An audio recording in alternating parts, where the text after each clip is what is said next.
সুন্দরবনের জঙ্গলে বাঘের সঙ্গে লড়াইয়ের অভিজ্ঞতা জানলে শিহরিত হবেন।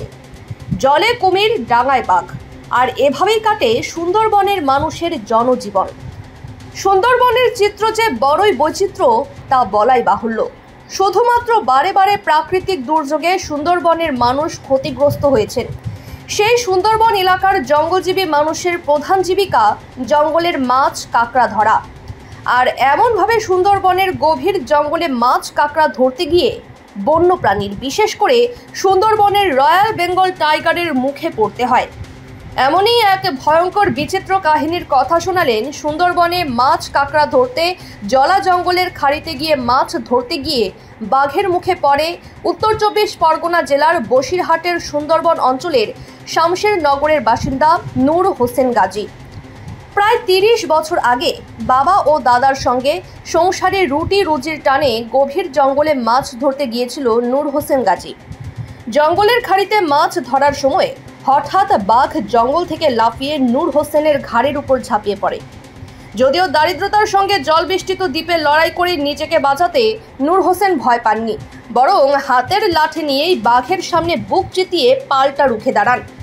তারপর তার চিৎকারে এগিয়ে যাওয়া তার বাবা আর দাদা দৌড়ে বাঘের মুখের উপর থাবা মারে ও লাঠি দিয়ে মারলে অবশেষে বাঘ পালিয়ে যায়। বাঘের আক্রমণে পিঠের মেরুদণ্ডের উপর সেই থাবার ক্ষত যেন আজও দগদগে। দীর্ঘ প্রায় 30 বছর কেটে গেলেও তার চোখে মুখে আতঙ্কের ছাপ স্পষ্ট।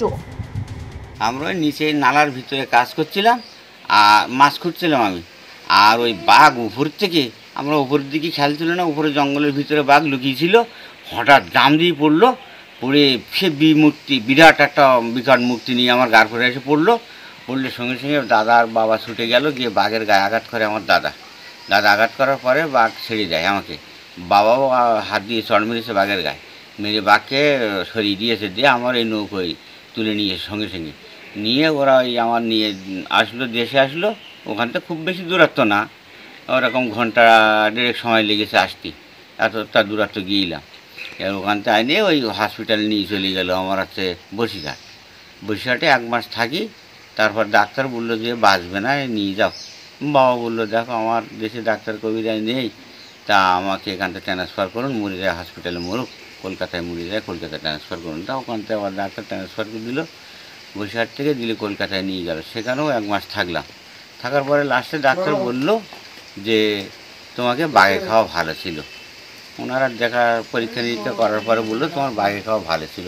কিন্তু স্যার আমি তো বেঁচে আছি, তা আমাকে এত বড় কথা বলছেন, আমি তো মরিনি, বেঁচে আছি। তা বলছে দেখো তোমার বেঁচে থাকাই সার্থক, তুমি যতদিন বাঁচবে, মরবা না, বেঁচে থাকবা, তা তোমার বেঁচে থাকাই সার্থক। তুমি কোনো কর্মের ক্ষমতা থাকবে না, তোমাকে কে দেখবে, তুমি যতদিন বাঁচবে কোনো কিছু করতেই পারবে না। মাছ, কাঁকড়া, হ্যাঁ, কাঠ টাট আছে, কাঠ, আচ্ছা। কেওড়া। ভয় তো আছে এখানে। ভয় আছে। আপনার কি কোনো বাঘের সঙ্গে দেখা হয়েছে আপনাদের? কিসের ভয় এখানে? এখানে বাঘের ভয়, আর কোনো ভয় নেই। হ্যাঁ, আর কোনো ভয় নেই, বাঘের ভয়। জীবনের তো ঝুঁকি নিয়ে যেতে নাকি? হ্যাঁ, হ্যাঁ।